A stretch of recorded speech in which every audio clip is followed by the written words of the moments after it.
And what you want to do is make as many promises as you can in that time period and keep them so that they feel, and we're talking like, hey, this is what's going to happen next. In the next 30 minutes, this is going to happen, right? You're going to get an email, and then you can click that link, and then this is going to happen next. And you want as many of those things that you tell them to have happen to happen.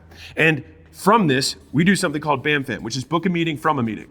And when you do BAMFAM, it means that no one ever gets left in the cracks. No one falls through. And so the reason that a lot of customers cancel is because you said someone's going to reach out to them and they thought it was going to take 30 minutes. You didn't set the expectations. It takes 2 days. And they're like, you know what? This isn't for me. I've changed my mind, right? Instead, you want to always have them. It's like a baton pass. It's like sales passes to onboarding. Onboarding 1 passes to onboarding 2. Onboarding 2 passes to the senior engineer or the media buyer or whatever it is that you do to deliver results for people.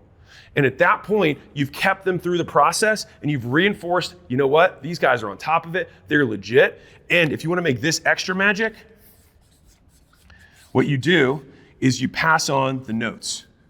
So you never want a customer to repeat themselves.